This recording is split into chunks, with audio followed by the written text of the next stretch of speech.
She was a young woman who had already faced the ravages of war. Iryna Zarutska, a 23-year-old Ukrainian refugee, had fled her home in Kyiv to seek safety in America, a land she believed offered peace and promise. But on the night of August 22, 2025, her journey ended in a brutal, senseless attack on a Charlotte light rail train. This is the story of how two lives collided in a tragedy that exposed fissures in the criminal justice system, mental health care, and the very notion of safety in public spaces. It was just before 10 p.m. when Iryna Zarutska boarded the Lynx Blue Line at the Scaly Bark station in Charlotte, North Carolina. She wore a hat from Zeppety's Pizzeria, where she worked, and khaki pants. Like countless commuters, she settled into a seat, earbuds in, absorbed in her phone.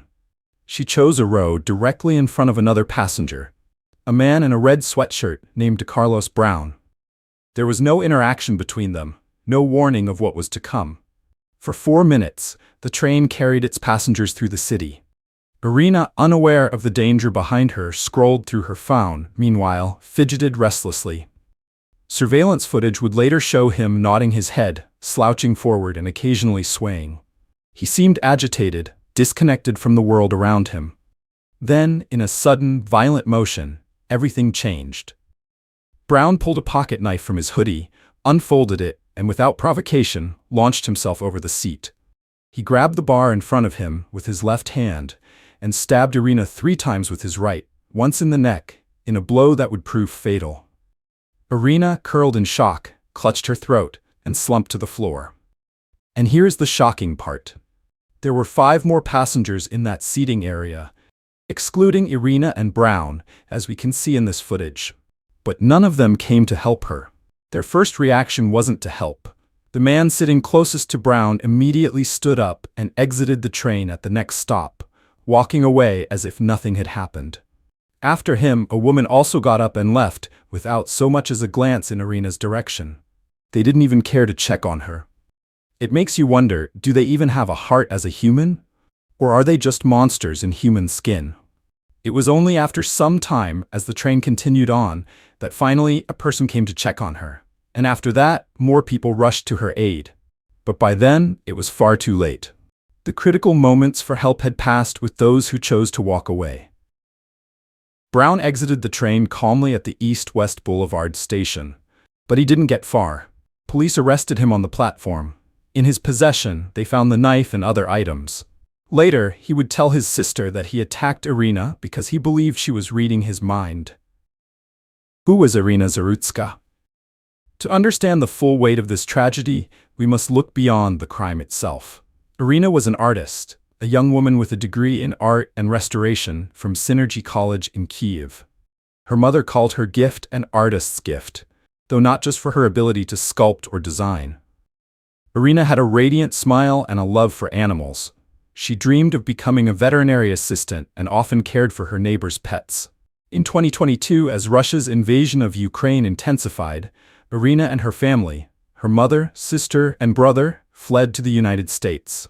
They settled in Charlotte, where Iryna embraced her new life. She attended Rowan Cabarrus Community College, worked at a local pizzeria, and was learning to drive.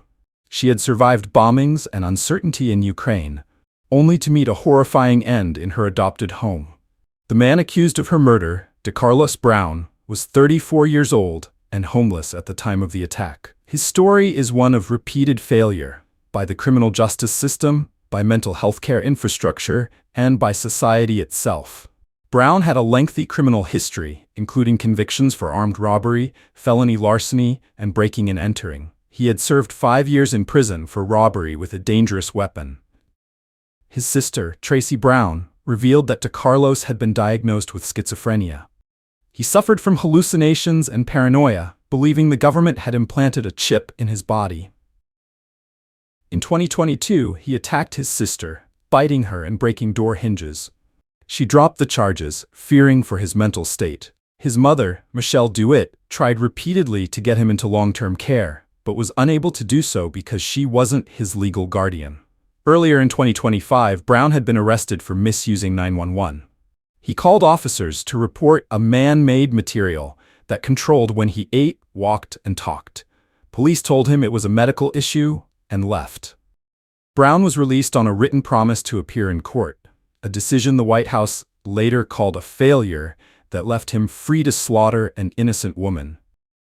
The case quickly became a political flashpoint. President Donald Trump called Brown a madman and a lunatic, blaming Democratic policies for the tragedy. U.S. Transportation Secretary Sean Duffy threatened to cut federal funding to Charlotte's light rail system, while White House officials accused the media of ignoring the story. Charlotte Mayor Vi Lyles faced criticism for her initial response, which focused on mental health and homelessness rather than the victim. She later shifted her tone, calling the killing a tragic failure by the courts and magistrates, and pledging to improve public safety on transit. But beyond the political rhetoric, the case ignited a debate about mental health care, criminal justice reform, and how society treats its most vulnerable.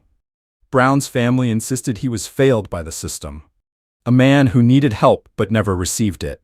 In the aftermath, Iryna's family chose to bury her in the United States, the country she loved and embraced. A candlelight vigil was held in her honor, attended by community members mourning a life cut short. On September 9, 2025, the Department of Justice filed federal charges against Brown, accusing him of committing an act causing death on a mass transportation system. If convicted, he could face life in prison or the death penalty. But for Iryna's family and the Charlotte community, the questions remain. How could a man with a known history of violence and mental illness be free to roam the streets? And how can we prevent such a tragedy from happening again? Iryna Zarutska's story is one of hope and heartbreak. A young woman who sought refuge from war only to become a symbol of America's struggles with violence and mental health. Her death reminds us that behind every headline, there are human lives forever changed by tragedy. If you found this story important and want to delve into more cases like this, make sure to subscribe to the channel. Your support helps bring these complex and difficult stories to light. As the case moves through the courts, we are left to ponder the fragile balance between justice and mercy, safety and compassion.